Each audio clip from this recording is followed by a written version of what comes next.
The Messenger ﷺ has in fact informed us of several matters that will bring hasra, regret, on the Day of Judgment. And we will mention just 6 of those today, so that we know the roadmap, we know exactly how to prepare and to spare ourselves and our families from the regret of the Day of Regret. What are these 6 things? Number 1, those who do not give Surah Al-Baqarah, chapter 2 of the Quran, its due attention. Isn't that a strange one? When the rewards are distributed on the Day of Judgment to the people of the Quran, and specifically to the people of Surah Al-Baqarah, those who had ignored Surah Al-Baqarah will be taken by regret. Thus the Prophet ﷺ, he said, as Imam Muslim narrates in his Sahih on the authority of Abi Umamat al-Bahili, he said, اقرأوا سورة البقرة فإن أخذها بركة وتركها حسرة ولا تستطيعها البطلة. He said, always recite Surah Al-Baqarah, because taking care of this surah is a barakah, it is a blessing. And not doing so will be a regret on the Day of Judgment.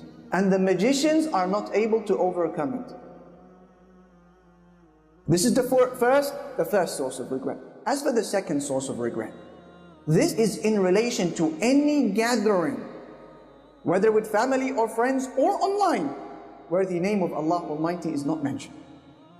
Thus the Prophet ﷺ, he says, as Abi Dawood narrates in his Sunan, on the authority of Abi Hurairah, ما من قوم يقومون من مجلس لا يذكرون الله تعالى فيه إلا قاموا عن مثل جيفة حمار وكان عليهم حسرة يعني يوم القيامة.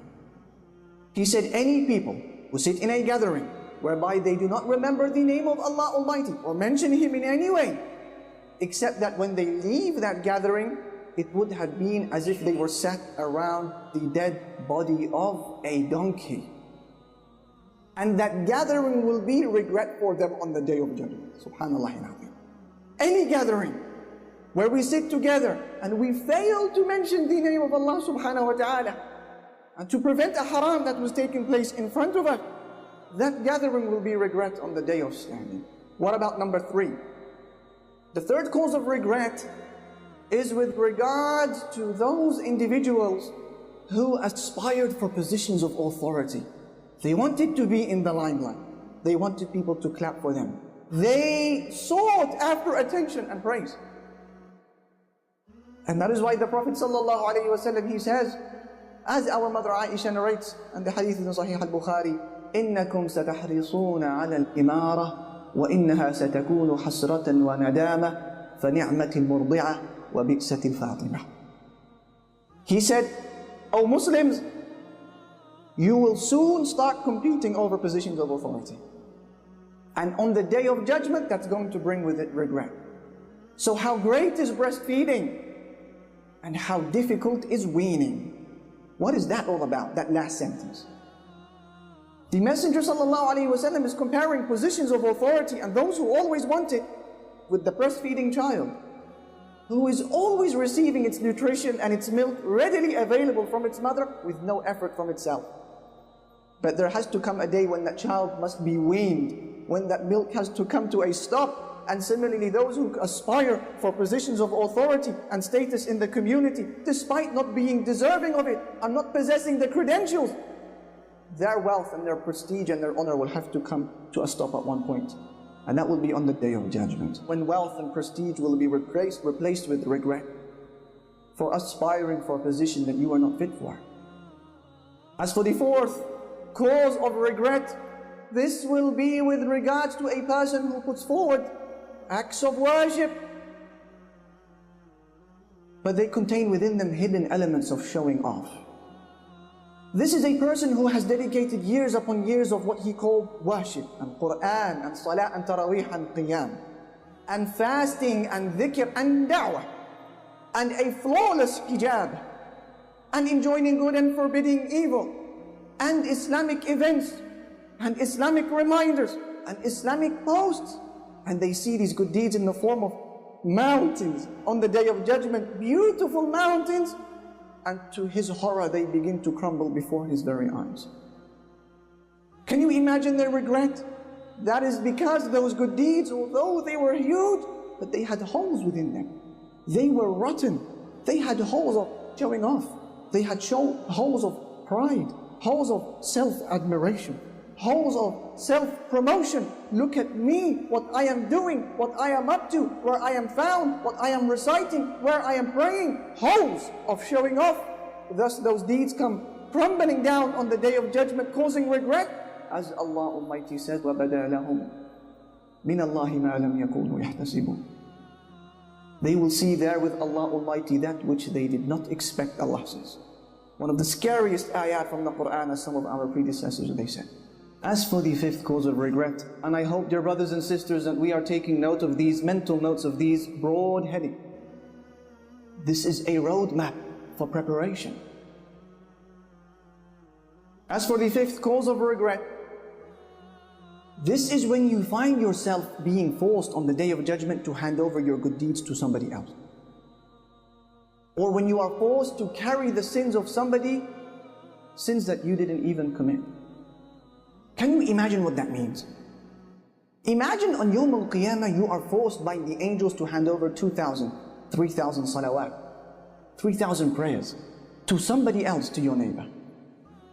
Can you imagine handing over 2 or 3 or 10 Ramadans worth of hard work and thirst and sacrifice to somebody else who didn't do it? Can you imagine? Worse still, can you imagine carrying the sins of people, sins that you didn't commit? Imagine reading your book on the Day of Judgment and you find zina, fornication, وَالْعِيَاذُ بِاللَّهِ. You find adultery, you find alcohol, you find interest, you find pornography, you find sins that you didn't commit. Others have transferred them onto you. And now you have to find an answer before Allah for these sins that you didn't do. How can that situation take place? By oppressing another Muslim, by wronging another individual. Thus the Messenger sallallahu alaihi wasallam says in the famous hadith which Imam al-Bukhari narrates on the authority of Abi Hurairah, من كانت عنده مظلمة لأخيه من عرضه أو من شيء فليتحلله منه اليوم قبل أن لا يكون دينار ولا درهم. إن كان له عمل صالح أخذ منه بقدر مظلمته وإن لم تكن له حسنات أخذ من سيئات صاحبه فطرحت عليه وفي رواية ثم طرح في النار. He said, whoever of you has wronged his brother in any way, whether in regards to his honor or any other way, then make sure you beg his forgiveness today before a day comes where there will be no dinar and no dirham. In other words, today we can settle our scores with the pound and the dollar. On Yawm al-Qiyamah, there will be no pound and dollar, dinar and dirham. It will be the exchange of good deeds and the transferring of sins. So he says, whoever of you has wronged his brother in any way, with regards to his honor or any other way, then let him beg his forgiveness before a day comes when there will be no dinar and dirham. He said, if you have good deeds on that day, he will be allowed to take from your good deeds depending on the size of your wrongdoing. If however your good deeds, they run out before you pay your debt, then he will be allowed to transfer his sins onto you. This is one of the most frightening and disturbing realities of the Day of Judgment, wallah. The reality that states, you and I cannot give a single good deed to the people we love the most.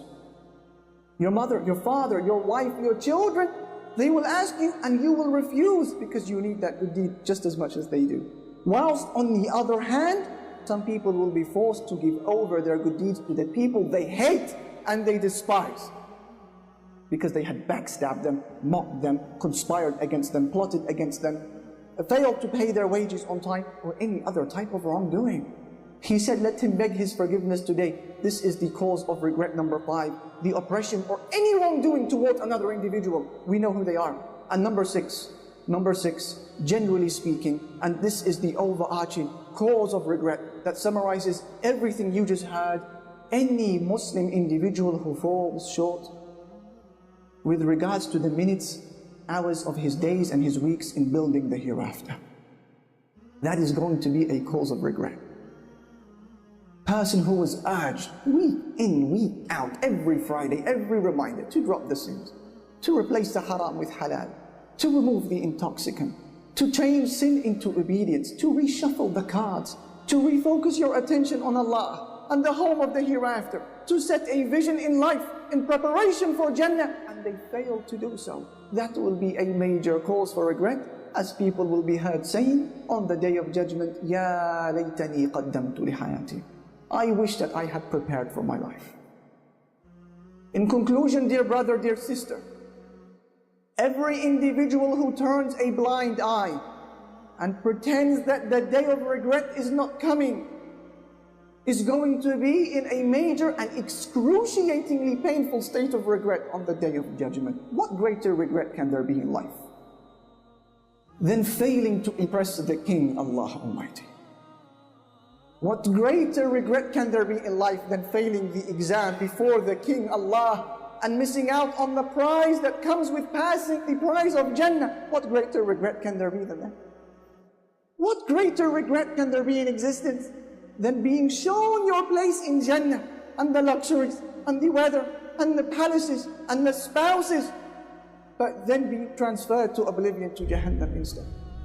What greater regret can there be in life than meeting your friends on the Day of Judgment, those whom you knew today, and they find no words for you and I except, didn't I tell you? Didn't I tell you?